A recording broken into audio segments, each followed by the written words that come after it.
Bonjour à toutes, bonjour à tous et bienvenue sur Radio Fringale pour cette grande preview du dernier monument de la saison. C'est bien sûr le Tour de Lombardie. Bon, et ben voilà, Pogačar va éclater tout le monde, il va vraiment battre à plat de couture tous ses adversaires. Merci de nous avoir écoutés et à bientôt et surtout pensez à vous alimenter. Ciao ciao.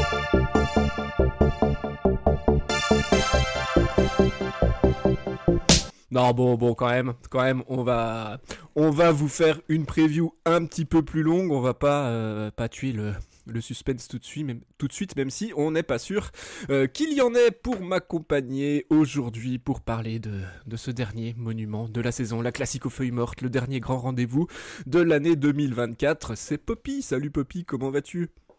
Salut Adri, salut à tous. Bah écoute, ça va très très bien. En tout cas, très très très belle intro.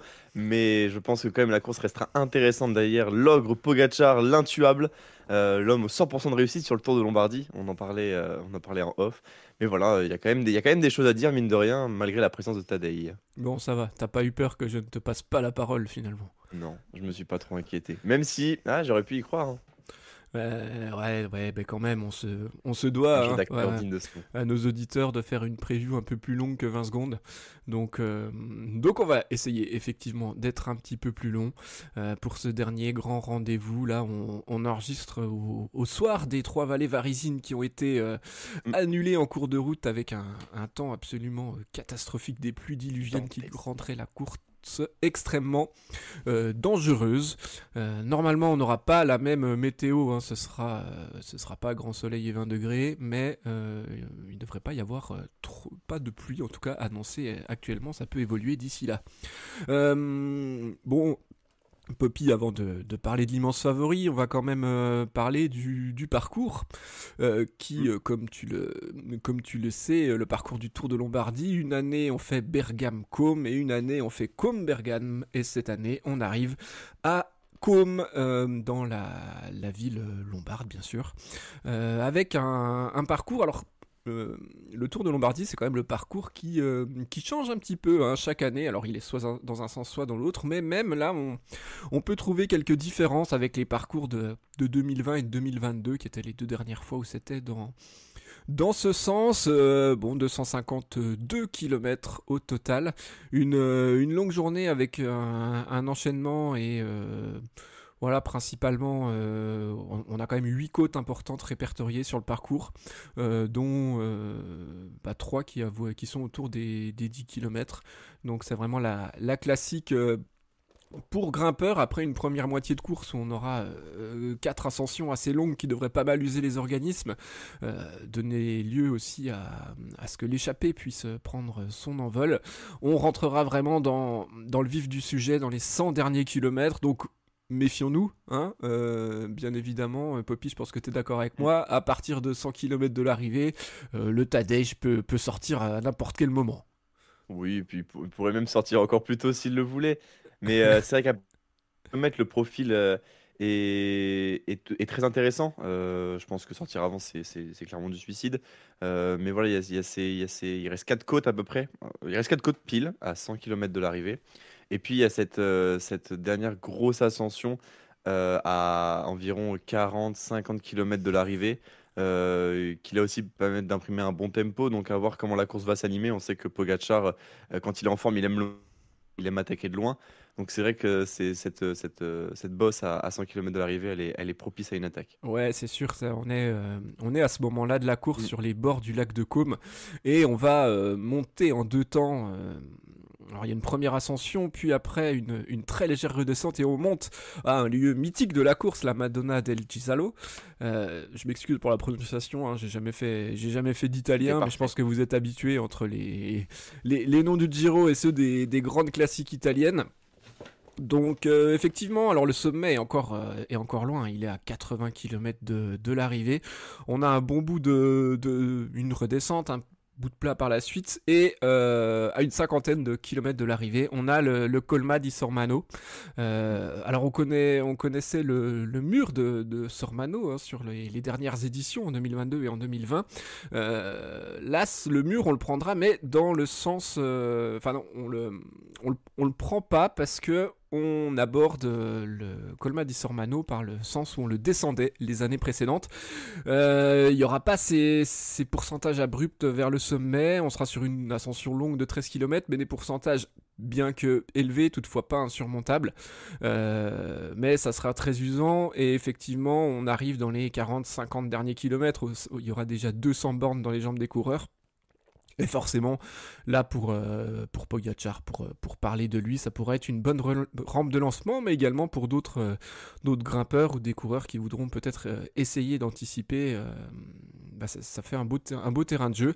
Et juste avant l'arrivée, avant de rentrer directement dans la ville de Côme, une petite boucle avec le San Fermo della Battaglia, qui sera peut-être le juge de paix, pour que des coureurs se départagent un peu moins de 3 km à 7% de moyenne. Alors oui, pour les plus experts d'entre vous, vous aurez remarqué qu'il n'y a pas de Civiglio cette année. Cette ascension qui était juste avant, une quinzaine de kilomètres de l'arrivée, qui servait très souvent de juge de paix. 4 km à 10%. Cette année, apparemment, il y a des travaux qui empêchent la course de passer, mais toutefois, ça permet déjà de rapprocher le Sormano de l'arrivée. Et de toute façon, le Tour de Lombardie, on sait que le parcours change très souvent, mais on a toujours, surtout ces dernières années, un très beau spectacle, donc on ne devrait vraiment pas s'ennuyer.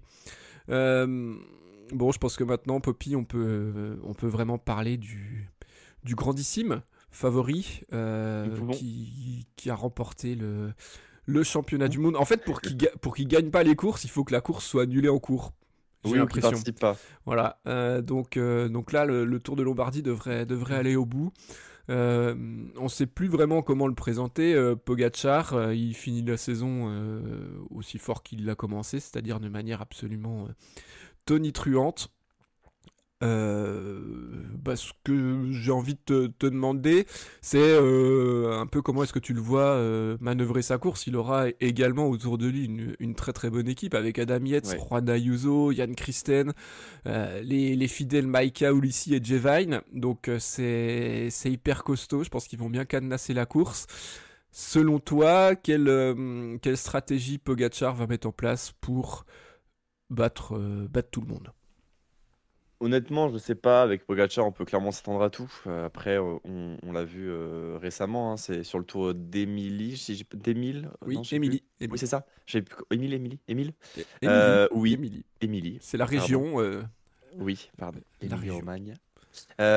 Où en fait, voilà, il attaque pas non plus très très loin de l'arrivée, mais il attaque quand même de manière incisive, et surtout à des moments où on se dit, bah Pogačar, en fait, à partir du moment où il part, c'est terminé. Donc là, à voir comment lui a envie de manœuvrer. Je pense qu'il peut très bien partir à 40 km de l'arrivée, comme il l'a fait récemment, mais il peut aussi se dire, bah je refais le coup des championnats du monde et puis je pars à 100 km. Après, avec l'équipe qu'emmène UAE, je pense pas forcément qu'il ait envie de partir seul à 100 km de l'arrivée. En tout cas, je pense que ça serait vraiment une énorme bêtise. Euh, je trouve que ça serait vraiment une énorme bêtise pour moi. Si tu as une équipe où tu alignes Ayuso qui est un très bon grimpeur, Adam Yates qu'on ne présente plus, Jevine aussi, Rafał Majka, le lieutenant de 50 ans.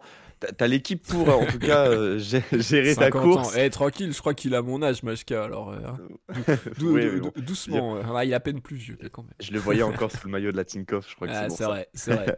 Ça c'était. Franchement, ça c'était il y a pas si longtemps, mais on croirait que c'est vraiment une toute autre époque quand même. 2016, 2017. Ouais, c'est ça, quand c'est il était avec quelque chose comme Sagan ça, là-bas, ouais. Ouais, tout à fait. Et voilà, il a vraiment une équipe en tout cas pour bien gérer la course, pour avoir une stratégie, je pense, du côté du AE qui est bien montée. Mais voilà, après ça reste Pogačar, donc on peut toujours avoir droit à un coup d'éclat. Et voilà, mais en tout cas, moi je pense qu'il a clairement une équipe pour lancer une attaque selon moi, dans cette ascension à 40 km de l'arrivée. Je trouve que c'est vraiment la bonne rampe de lancement avec l'équipe qu'il a pour partir et aller chercher son 4e Tour de Lombardie. Ouais, je suis assez d'accord avec toi. Moi, je pense vraiment qu'il va essayer son équipe surtout va essayer de durcir la course. Alors peut-être pas dès le tout début et les premiers enchaînements de col. En tout cas, ils vont au moins rouler pour contenir l'échappée qui sera partie devant.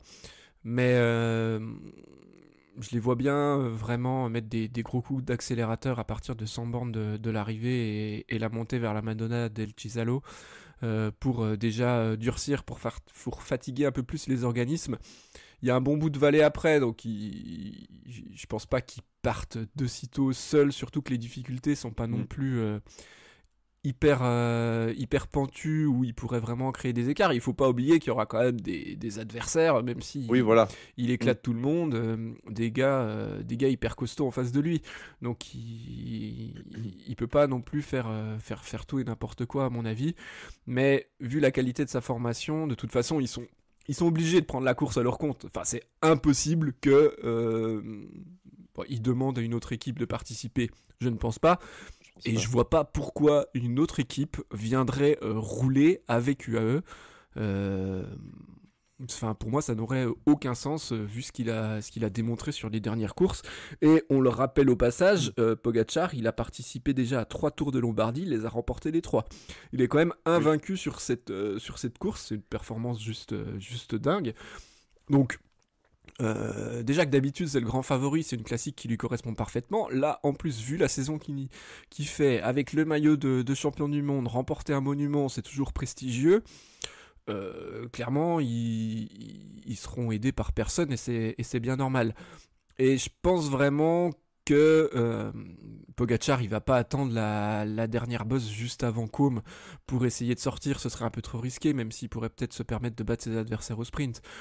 Il va vouloir sortir dans le Sormano. L'ascension est longue, elle va bien lui correspondre. Et si la course a Oui. été bien dure avant, je le vois vraiment à attaquer et puis faire la descente comme il faut, hein. On sait qu'il l'année dernière notamment, il avait parfaitement descendu. Et il avait même fait la différence dans la descente. Donc ouais, clairement, avec son équipe au-dessus du lot, il devrait user les organismes. Et, euh, et en fait, plus que ça dépendra de ses adversaires, ça dépendra surtout de lui, s'il a encore les jambes qu'il a eues ces derniers jours pour pouvoir faire un nouveau numéro. Ouais, clairement. Puis là où je te rejoins, c'est que je le vois pas du tout attaquer dans cette dernière ascension, dans cette dernière bosse, surtout quand tu as des adversaires face à toi comme Remco par exemple, qui ont un très bon punch dans ce genre Mm. d'ascension. Voilà, c'est l'ascension du Colma di Sormano, elle est parfaite pour lui. Il y a vraiment, en plus, un petit replat au niveau du 10e kilomètre qui permettrait aussi de temporiser un petit peu. Et voilà, clairement, on l'a dit, hein, avec l'équipe qu'il a, moi je vois pas pourquoi il irait pas cadenasser la course. Mais ce qui va être intéressant au final, c'est de voir comment les autres équipes gèrent autour de cet ogre Pogacar et de son armada UAE. Effectivement, effectivement. Donc du coup, on va pas s'attarder plus longtemps hein, sur notre ami Poggy. On va plutôt parler des outsiders. Alors, on en a sélectionné 2 chacun, Poppy. Je te laisse l'honneur de commencer pour que tu puisses nous présenter ton premier outsider de ces courses. Parce que, bien évidemment, maintenant, dès que Pogacar est au départ, peu importe les adversaires, ce sont des outsiders. Il reste 2 places sur le podium, C'est un ça peu peut se ça, dire. ouais. Eh bien, écoute, je vais commencer par mon premier outsider. J'ai choisi Matteo Jorgensen pour plusieurs raisons. Matteo Jorgensen, on le connaît, coureur qui a participé déjà à beaucoup de courses cette année, récent, j'ai envie de dire, 8e du Tour de France. C'est un coureur qui a montré qu'il avait des grandes qualités en montagne. Je trouve aussi que c'est un bon descendeur, Matteo Jorgensen. Je me souviens l'avoir vu dans une descente au Tour de France, justement. Malheureusement, il chute, mais c'est quand même un bon descendeur. Là, c'est un bon descendeur, Oui, mais il chute. et C'est... c'était une prise de risque. Voilà. Quand tu es au Tour de France, il faut que tu prennes des risques pour gagner des étapes, mais ça ne veut pas dire que tu es un mauvais descendeur. En tout cas, j'ai trouvé assez impressionnant quand même en descente. Je pense qu'il est assez frustré de ses dernières courses. Voilà, au championnat du monde, il ne s'est pas vraiment exprimé comme il l'aurait voulu. Aux Jeux Olympiques, pareil. Il a envie un petit peu il a envie de victoire, je pense, Matteo Jorgensen. Et puis cette équipe de la Jumbo, je la trouve quand même, enfin de la Visma, pardon, je la trouve quand même assez intéressante. Une équipe en fait pour bien accompagner sur des portions de plat, mais aussi un petit peu en montagne. On reconnaît les grands classiques de la Visma, hein, avec Tiege Benoot notamment. Je pense à Kelderman, Kruijswijk, etc. Même Jan Tratnik, qui pour moi, je trouve c'est une équipe assez équilibrée. Et j'ai l'impression en fait qu'avec cette équipe, la Visma a vraiment un vrai plan de course sur ces 250 km du Tour de Lombardie. Et j'ai envie de croire en fait à Jorgensen qui derrière prend des initiatives. Je pense que dans les équipes, on se dit bon voilà, Pogacar est là, à part une défaillance, ça sera difficile d'aller chercher la gagne.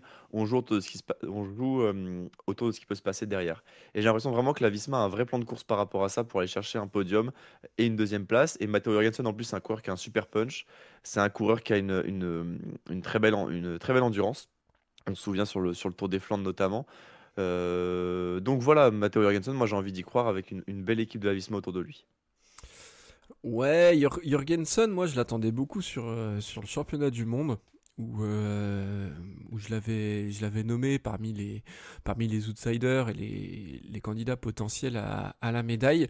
Malheureusement, ça l'a pas fait pour lui et je pense quand même que Jorgensen, sur cette dernière partie de saison, post-Tour de France, alors il a fait une bonne course au JO, mais je pense un peu dans la lignée de son tour.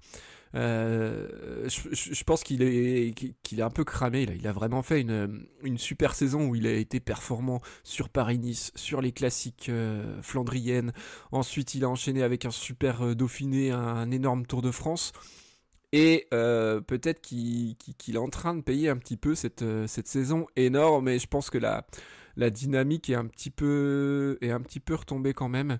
Euh, L'année dernière, c'est pareil, il avait fait un très très bon début de saison. Et Ouais. sur les classiques italiennes, il était un peu moins en jambes. En fait, quand, quand c'était les courses post-Tour de France, finalement, quand on regarde un peu sa carrière, il les a jamais très bien gérées, ces courses post-Tour de France.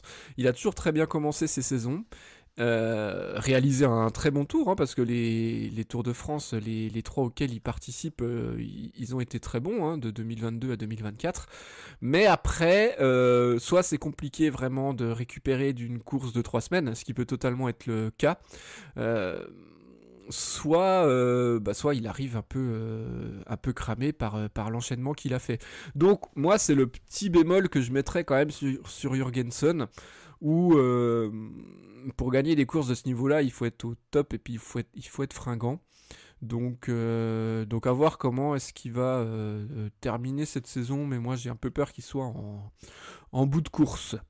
Dans sa lignée, quoi. Sa lignée de fin de saison catastrophique.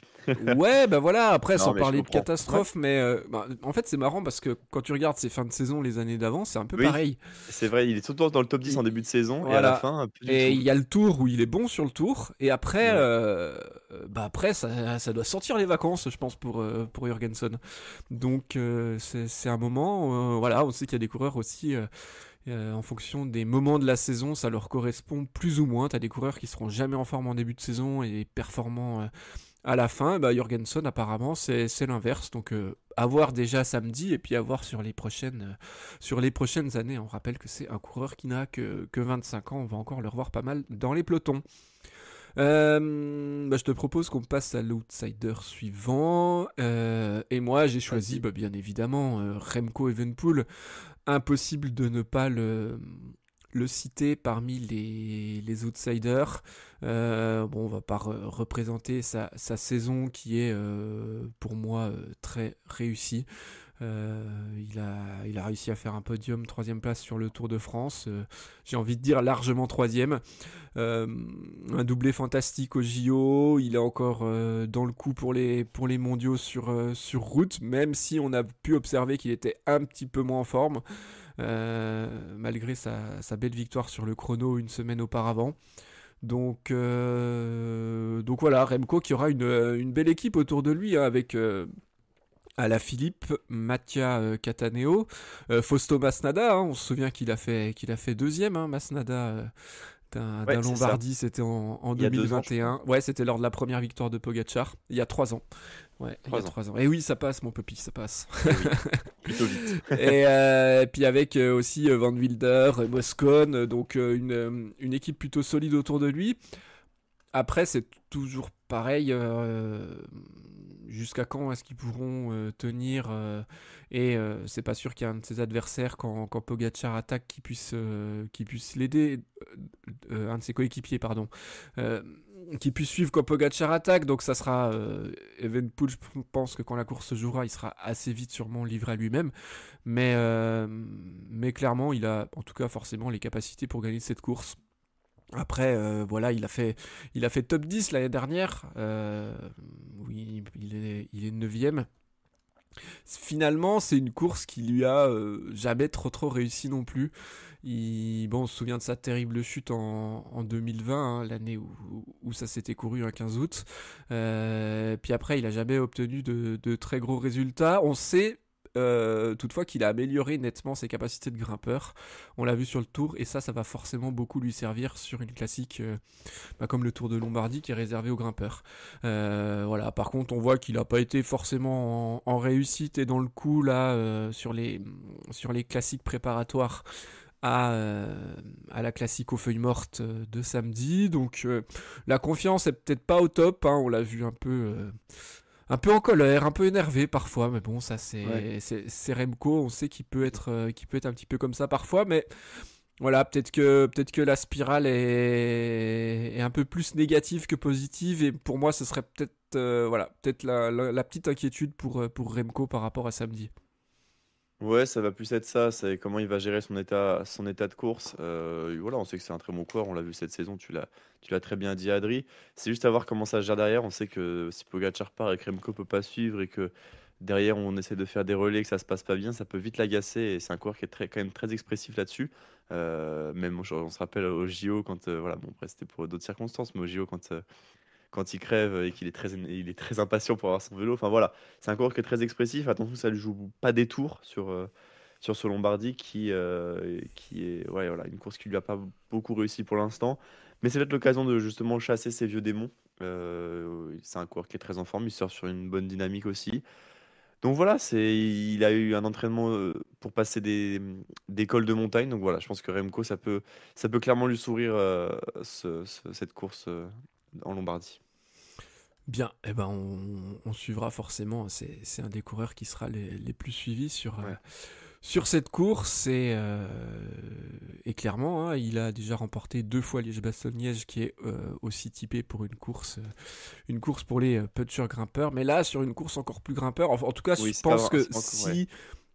s'il arrive, même s'il remporte pas, qu'il monte sur le podium, ça prouvera aussi la progression qu'il a eue en montagne cette année.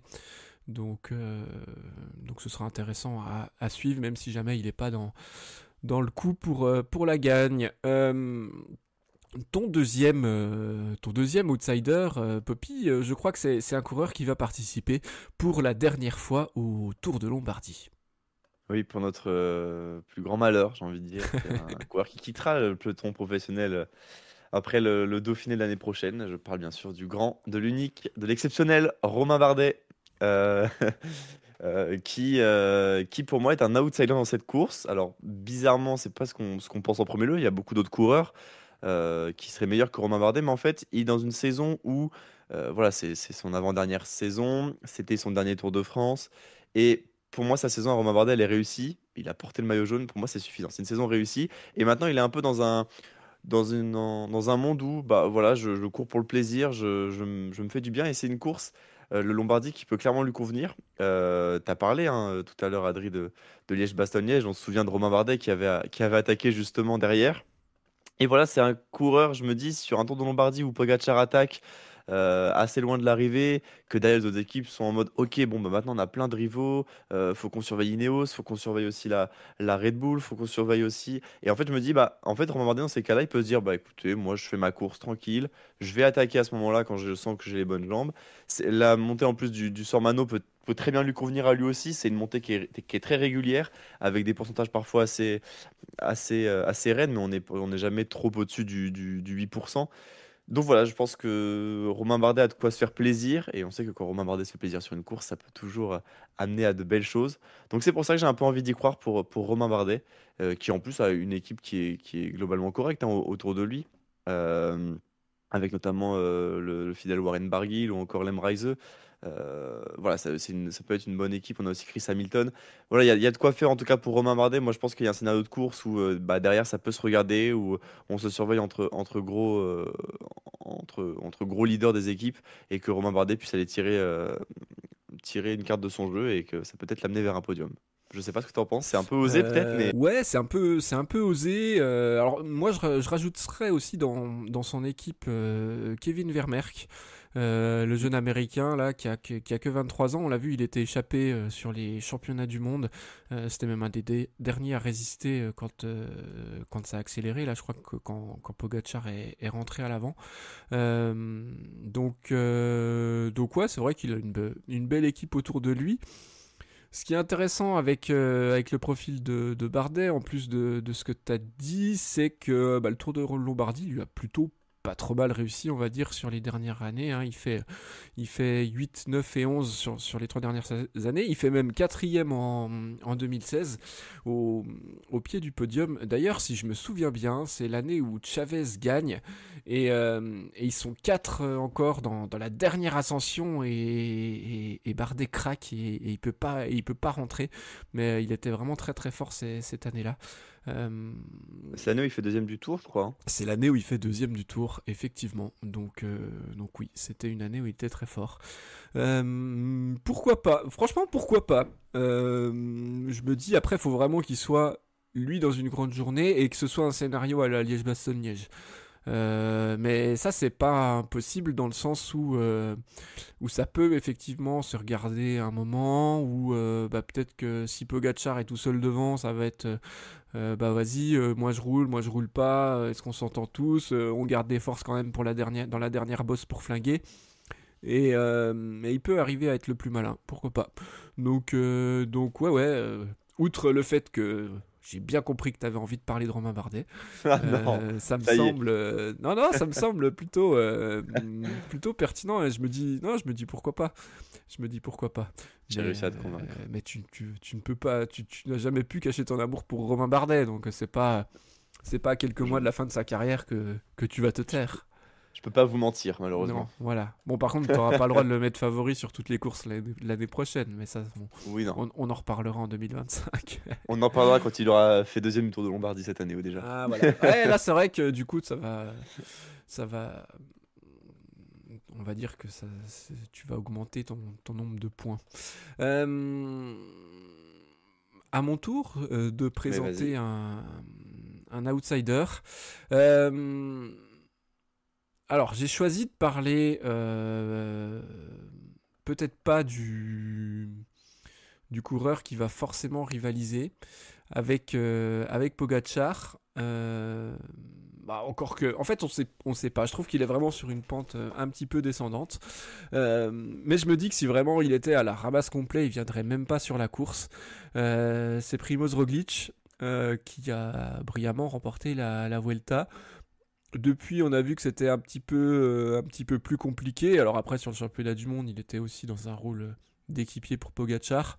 Il reste sur 2 DNF là, sur les classiques italiennes. Il n'a pas prévu de recourir d'ici le Lombardie. Donc, on ne sait pas trop où en est sa forme. Moi, j'ai un peu peur qu'il soit là.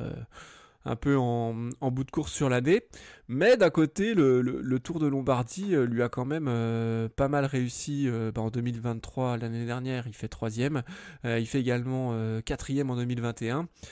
Mais c'était 2 années où sur les classiques juste avant, il avait réalisé de bonnes performances. On sait que c'est un coureur qui a des bonnes capacités de récupération, qui peut bien enchaîner les jours de course. Donc j'ai quand même une petite inquiétude. Alors Roglic c'est un grand nom, donc on est quand même un petit peu obligé de le mentionner, mais là j'ai un petit point quand même d'interrogation, donc il sera encore plus outsider que d'habitude, et en fait j'ai juste un peu peur qu'il soit fatigué de sa saison, et puis qu'il soit un petit peu plus hors de forme. Je sais pas ce que t'en penses toi de Roglic. Ouais, non, mais je te rejoins sur ce que tu dis, Adri. J'ai un peu peur qu'il soit court, Roglic, surtout face à des coureurs qui ont peut-être plus de jus, plus de fraîcheur que lui, plus de punch aussi. On sait que voilà, Roglic, on le connaît pour ses attaques en fin de boss sur les grands tours notamment. Mais voilà, je pense qu'il sera pour moi un petit peu trop juste. Je ne l'ai pas trouvé du tout flamboyant sur les championnats du monde. Alors après, c'est vrai qu'il travaille pour Pogacar, mais bon, voilà, je ne l'ai pas trouvé non plus très impressionnant. Voilà, je pense que sa saison, a lui aussi réussi avec cette Vuelta remportée. Après, on n'est jamais à l'abri que Roglic se sente bien, qu'il soit en forme. En tout cas, l'équipe qu'il a, elle est aussi très intéressante. Mais alors après, je pense qu'il y a aussi une équipe où si ça va pas, il y a de quoi faire. Voilà, tu peux avoir un Hindley qui part, tu peux avoir un Martinez, un Mm. Vlasov, enfin, t'as du monde quoi, autour de Roglic. Et je le vois. Lipovic.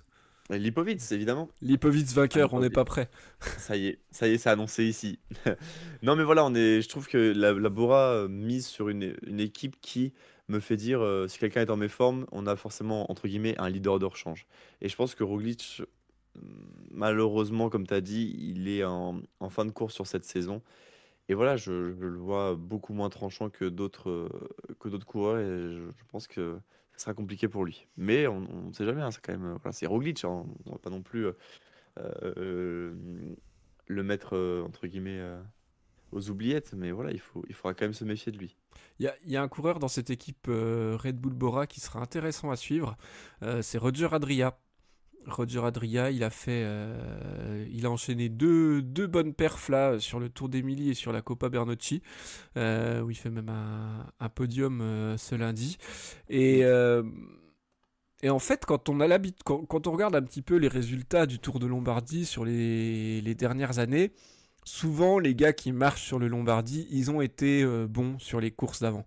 Et pour moi, Adria, il rentrerait totalement dans ce profil-là. Et clairement, c'est le genre de coureur qui peut un peu créer des petites surprises comme on a des fois sur les podiums. On a eu Badjioli l'année dernière qui fait deuxième. On l'a parlé de Masnada tout à l'heure. Masnada, ouais.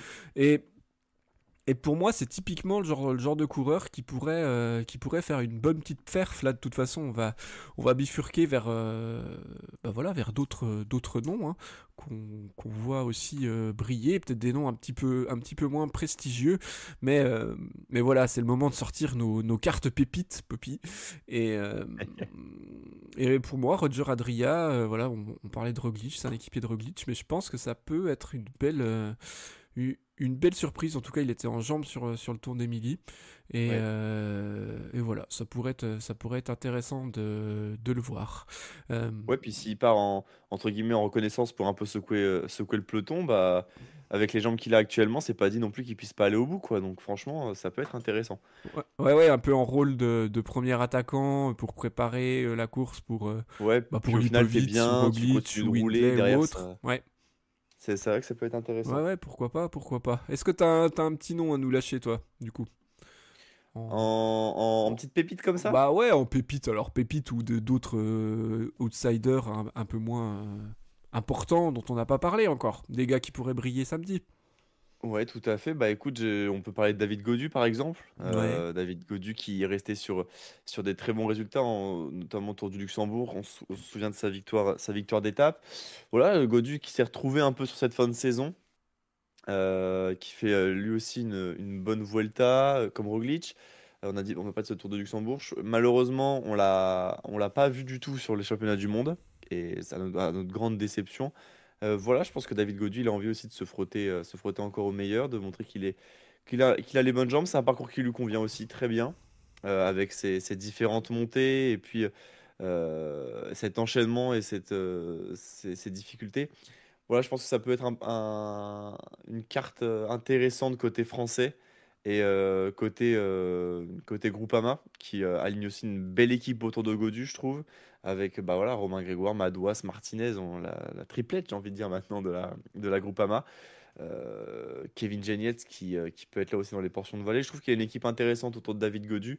Et voilà, s'il retrouve un petit peu ses jambes du Tour de Luxembourg ou de la Vuelta, ça peut vraiment le faire, je pense, pour David Godu. En tout cas, j'ai envie d'y croire aussi. Et surtout, le fait qu'on ne l'ait pas vu au championnat du monde me fait dire que il en a peut-être un peu regardé sous la pédale en se disant, écoute, championnat du monde, voilà, ça le fera pas, je me sens pas bien. Et peut-être qu'il en a encore un peu plus sous la pédale que certains et que ça peut aller jouer dans ce Tour de Lombardie. Alors après, là où ça serait problème pour lui, c'est qu'en fait, la montée qui lui convient le mieux, c'est le col di Sormano. Mais derrière, il y a quand même une portion de plat encore à rouler. Et puis, dans les portions de plat, voilà, David Godu, c'est pas non plus le meilleur.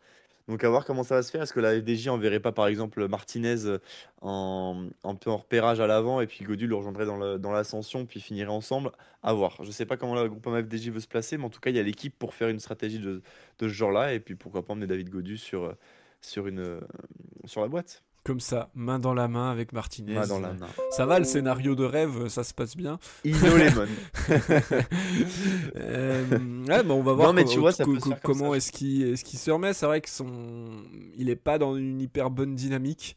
Après, il y a l'arrêt de la L'été, course mais aujourd'hui. Il y avait les conditions compliquées sur le Tour d'Émilie la semaine dernière. Donc, ça peut peut-être un peu fausser. Mais moi, je pense quand même que sur le Tour d'Émilie la semaine dernière, les coureurs qui ont abandonné, c'est soit qu'ils ont eu pas de bol, machin, un truc qui va pas, soit qu'ils ont chopé froid, soit que mentalement ils ont plus la niaque en cette fin de saison pour continuer et puis pour se mettre mal pendant 4-5 heures sous la pluie.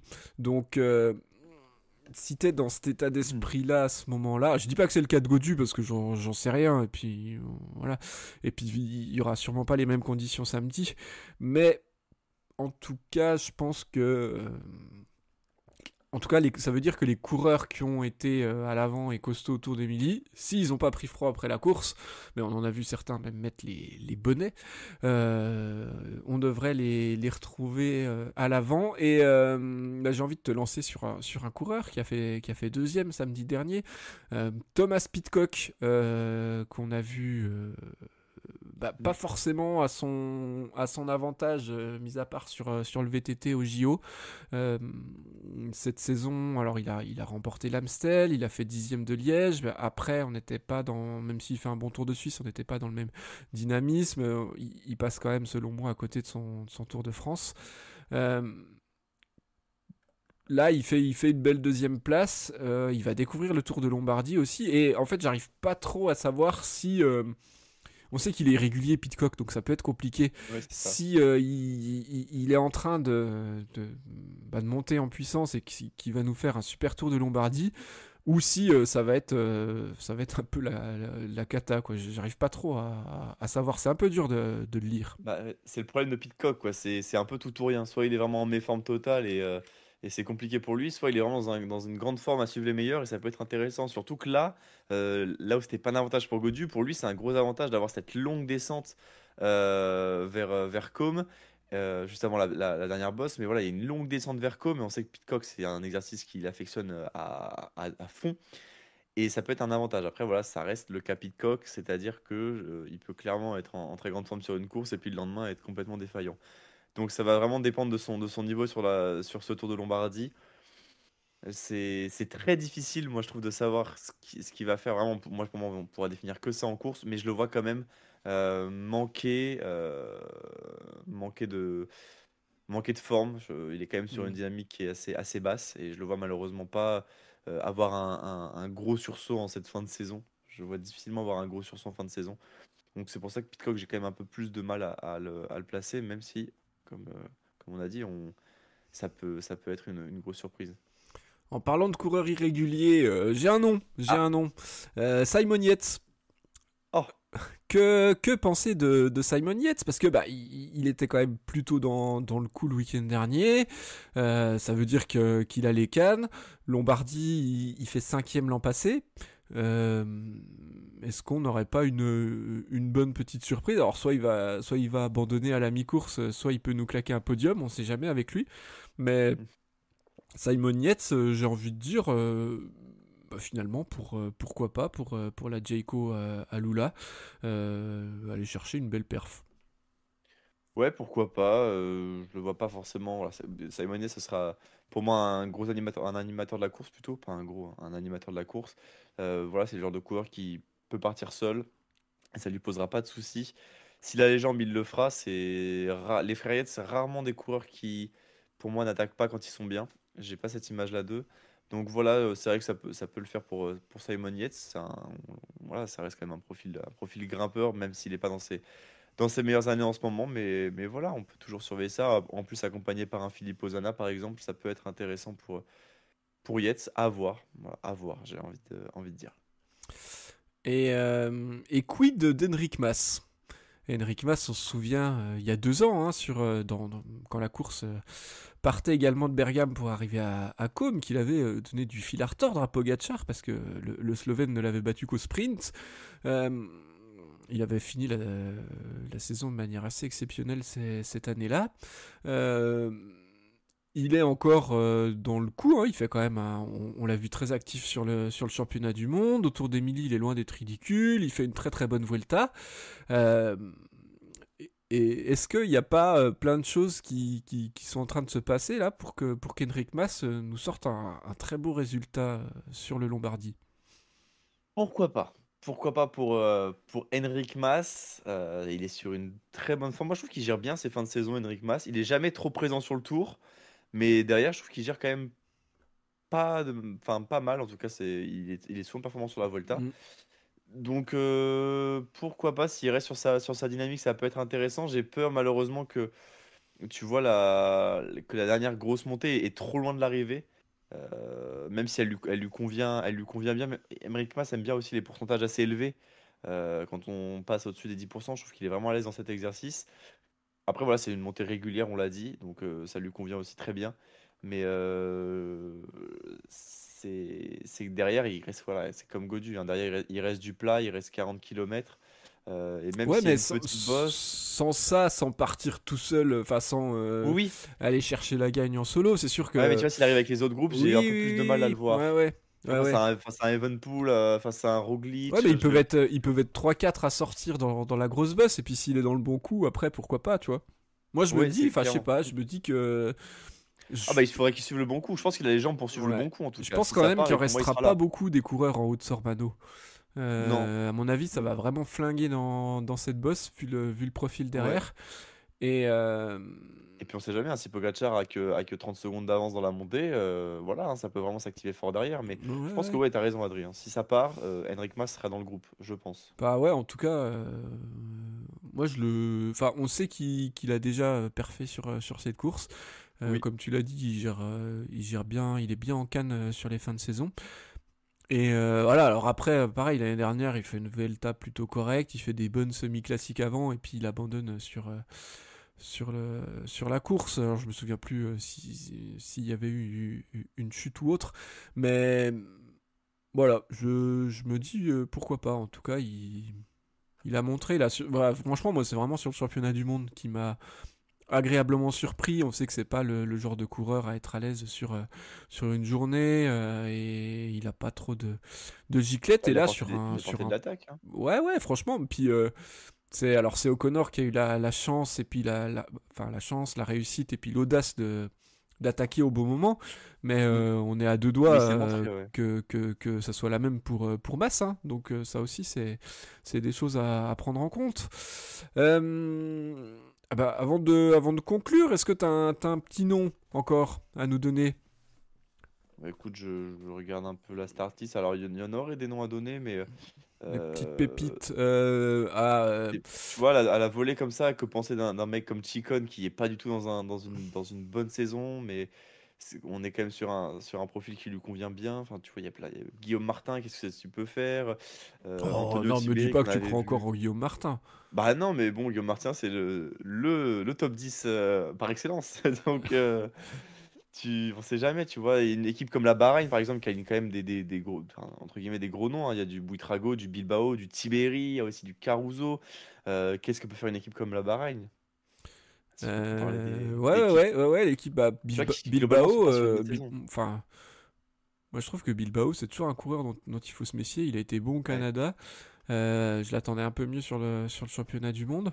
Euh, il est pas présent Moi, sur je le pense qu'il y tour. a, il y a un coureur dont il faut parler et je sais que Titien nous en avait parlé avant le Giro. C'est Davide Piganzoli qui pareil, a fait une belle saison où on l'a vu assez régulièrement. Et là, sur le Tour d'Émilie, dans des conditions très compliquées, bah, il arrive à choper le podium.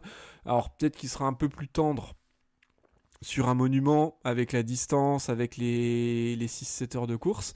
Mais pourquoi pas, en tout cas ça fait partie des garçons à observer. Il aura clairement rien à perdre. Le but ça va être de s'accrocher le plus longtemps possible.